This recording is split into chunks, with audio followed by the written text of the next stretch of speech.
You have felt it. I know you have. Your phone, the one that used to be so fast and snappy, starts to slow down. Apps take longer to open. Typing lags behind your fingers. The whole thing just feels tired. And here's the strangest part. It always seems to get worse at a very specific time. Right around the moment the shiny new model is announced. Almost like your phone can feel the new one coming and decides to give up. For years, people thought they were imagining this. They felt a little crazy. Is my phone really slowing down? Or am I just noticing it more? It felt like a silly conspiracy theory. But then something was proven. Something real.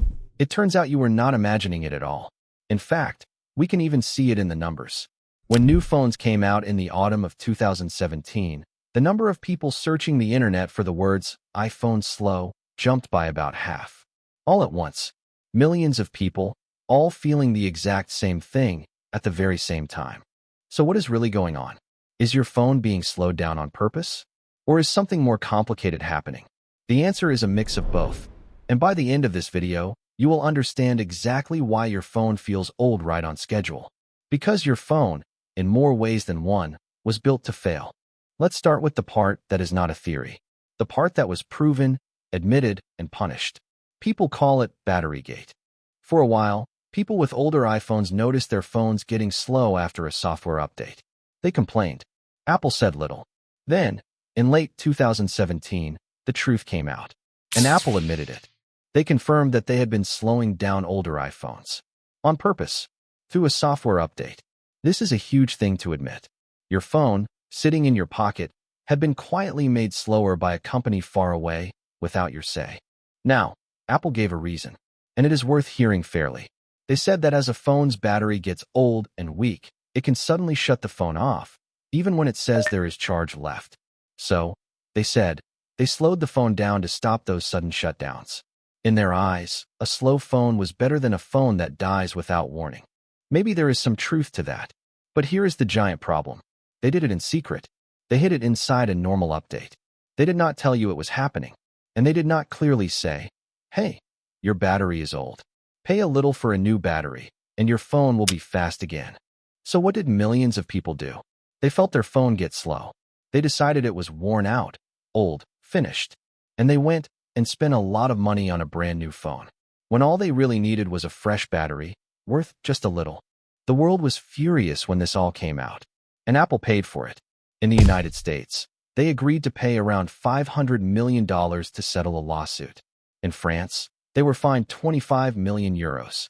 And in Italy, they were fined too, with the reason given in plain words. Planned obsolescence. There is that phrase again. To really understand this, you need to know one simple fact about batteries. Every rechargeable battery wears out. It is not a fault. It is just chemistry. After a few hundred charges, over a couple of years, a battery holds less and less power. This happens to every phone, every laptop, every gadget on Earth. It is completely normal. Now, in a fair world, this would be no big deal. When your battery got weak, you would pop off the back of your phone, take out the old battery, click in a fresh one, and carry on. Phones used to work exactly like that. The battery was a part you could change in 10 seconds with your bare hands. But look at your phone now. Can you open it? Can you change the battery yourself? Almost certainly not. It is sealed shut. The battery is glued inside. So when the battery gets old, and the phone starts to feel slow and dies quickly, it feels like the whole phone is dying. But it is not. It is usually just one cheap part, the battery, hidden away where you cannot reach it. They took a simple, normal repair, and they locked it inside the phone. So a worn-out battery could feel like a worn-out phone. And a worn-out phone, of course, makes you go and buy a new one. Now, Batterygate was the obvious, proven case. But there is a second force at work here. And it is sneakier, because it is much harder to prove. It is the software updates. Every year, your phone asks you to update to the newest software. And you should, for safety. But here is the catch. That new software is written mainly for the newest phones. The brand new models, with their faster chips and extra memory. When that same heavy new software is pushed onto your 2- or 3-year-old phone, your older phone has to work much harder to run it. And so it slows down. The apps get bigger and hungrier too. A simple app that was small a few years ago is now packed with new features, using more power and more memory than your phone was ever built for. Now, The companies will tell you this is not on purpose. They will say they are just moving forward, making better software for better phones, and that older phones are simply left behind. And there is some truth to that. It may not always be an evil plan. But here is the thing. To you, the owner, it does not matter whether it was an evil plan or just carelessness. The result is exactly the same. Every update, your old phone feels a little worse, a little slower, a little more tired, until one day, it feels too slow to bear, and you go and buy a new one. Whether they meant to do it or not, the machine still nudges you, step by step, toward the store. And it is not just one company either. Even other big names have been accused of this. Owners of some popular Android phones have complained that an update suddenly made their phone slow and drained their battery faster, right out of nowhere. The very same story, on a different brand. And then there is the final trick. Maybe the most powerful one of all. It is not about your phone breaking or slowing down at all. It is about making you want the new one. Every single year, like clockwork, a new phone appears. It is a little thinner. The camera is a little better. There is a new color, a new feature, a new word to describe it. And the ads are everywhere. Suddenly, the phone in your hand, the one that works perfectly well, starts to feel old, boring, behind the times. Nothing about your phone actually changed. It still makes calls. It still takes photos. It still does everything it did yesterday. But now there is a shinier one, and a small voice starts whispering that you deserve it. This is an old trick. A designer named Brooks Stevens gave it a name long ago. He said the goal was to make the buyer want something a little newer, a little better, a little sooner than is necessary. A little sooner than is necessary. That is the whole yearly phone cycle in one single line. They do not need your old phone to break. They just need you to feel like it did. So let's add it all up. Who wins? The phone makers, of course. They have built a machine and a whole system around it that pushes you to buy a new phone every couple of years, forever. The slowing battery you cannot replace. The heavy updates that bog down old phones. And the shiny new model, every single year, making you feel behind. 3 different forces, all pushing you in the same direction, toward the store. And who loses? You do. You spend hundreds, again and again, on new phones you did not really need, when a cheap battery, or simply keeping what you had, would have done just fine. And the planet loses badly too. Phones are packed with rare metals, dug out of the earth at great cost. And we throw away well over 1 billion of them every single year. Most of them still work. Most were just made to feel old. Now there is one more trick, and it might be the coldest of them all. It is the end date. Every phone needs updates to stay safe. These updates fix holes that bad people could use to steal your information.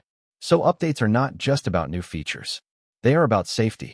Here's the problem. The companies decide how long they will keep sending those safety updates to your phone. And often, that is only a few short years. So one day, your phone simply stops getting updates. The hardware is fine. The screen works. The camera works. It could easily keep going for years more. But now it is slowly becoming unsafe to use, because the company decided to stop protecting it. In effect, they set an expiry date on your phone from the very beginning, not a date when it breaks, a date when they walk away and leave it exposed. And a phone that is no longer safe is a phone you feel forced to replace, even though nothing about it is actually broken. It was not always like this, by the way. Not long ago, phone batteries were a part you owned and controlled. The back of the phone popped right off. The battery slid out. Many people carried a spare in their bag or pocket. When one ran flat, you clicked in the fresh one, and you were back to full power in seconds. No cables, no waiting, no repair shop. The idea that a dying battery could kill a whole phone would have sounded absurd. The battery was just a part, like the batteries in a torch. You changed it, and you moved on. Then, slowly, that freedom was taken away. The backs were glued shut. The batteries were sealed inside. And a simple thing you used to do yourself, in 10 seconds, became something you were no longer allowed to do at all. And think about how they make you want the new one. Once a year, the biggest phone companies hold huge events. Bright stages, booming music. A leader walks out and holds up the new phone like it is a holy object. Every tiny change is described as amazing, magical, a giant leap forward. The whole show is built for one reason: to make the perfectly good phone in your pocket suddenly feel old and sad. It is not a product launch. It is theater. Carefully designed theater, meant to reach into your feelings and make you crave the upgrade. Picture the everyday version of this. You are standing with a friend who just bought the newest model. You pull out your phone, the one that worked perfectly this morning, and now, next to theirs, it suddenly feels embarrassing. Slower, older, less. Nothing changed about your phone in that moment. Only how you feel about it changed. And that feeling, that little sting, is not an accident. It was designed and paid for and aimed straight at you. Now think about the scale of all this waste. There are billions of phones in the world, and every year, we throw away well over 1 billion of them. Laid end to end, that is a line of dead phones that would wrap around the planet many times over. Each one holds tiny amounts of gold and other rare metals, ripped from deep in the earth in far-off places, at a real cost to real people and to the land. Most of those discarded phones are not broken. They were simply slowed or left behind by updates, or made to feel old. A mountain of good machines, thrown away, on a schedule set in a boardroom. So how do you fight back? Here's the good news. With phones, you have real power. First, before you ever buy a new phone, check your battery. Most phones now have a setting that shows you your battery's health. If it is worn down, that is very likely why your phone feels slow and dies fast. And here is the key. A new battery costs a small fraction of a new phone. Second, get the battery replaced instead of the phone. A worn battery is the #1 reason a perfectly good phone gets thrown away too soon. Swap it, and your old phone can feel fast and fresh again for years. On many phones, once you have a healthy new battery, that secret slowdown even switches itself off, and your speed comes right back. Third, resist the yearly upgrade. You do not need a new phone every year. You probably do not need one every 3 years. Ask yourself honestly, is my phone actually broken? Or does it just feel old because they told me it should? A phone you keep for 5 years instead of 2 saves you a small fortune and spares the planet a pile of waste. Fourth, when you do buy, look for phones that promise long software support and easy battery replacement. Some companies now promise many years of updates, and some are even beginning to bring back batteries you can change more easily. Reward the ones who do. Fifth, take charge of the updates and the clutter. A big reason old phones feel slow is that they get stuffed full over the years. Photos, apps, and files pile up until there is barely any room left to breathe. Clearing out apps you never use and moving old photos to safe storage can make a tired phone feel young again. And you do not always have to rush to install every single update the very moment it appears. Sometimes it is worth waiting a little and reading whether others with your model found that the update slowed them down. You are allowed to be careful with your own machine. Here is a simple habit that saves both money and worry. When your phone starts to feel old, do not walk into the store. Instead, spend 5 minutes online, searching your exact phone model and the word slow. You will very often find that thousands of other people had the same feeling at the same time, and that the real cause was a worn battery or a heavy update, and not a broken phone at all. That 5-minute search has saved a great many people from spending hundreds of dollars they never needed to spend. And most of all, remember the 3 tricks. The battery you cannot reach, the updates that weigh you down, and the shiny new model that makes you feel behind. Once you can name all 3, none of them can fool you the way they used to. So the next time your phone starts to feel slow, right as the new one hits the shelves, do not rush to the store. Stop. Check your battery. Ask what really changed. Because more often than not, nothing is truly wrong with your phone at all. It was only made to feel that way, right on schedule. Your phone is not as old as they want you to believe, and you do not have to play along. Because that is the real trick when you boil it all down. They are not just selling you a phone. They are selling you a feeling. The feeling that you are behind. The feeling that everyone else has moved on. The feeling that your perfectly good phone is somehow not good enough anymore. But feelings can be questioned.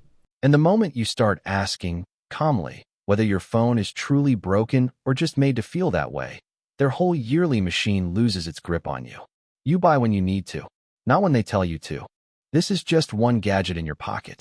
On this channel, we take apart all the rest. The tricks in the tech, the tricks in the machines, the tricks hiding in the everyday things you trust. Because once you can see how they are built to fail, you can finally stop upgrading on their schedule and start keeping things on yours. So stick around. There is a whole lot more to uncover.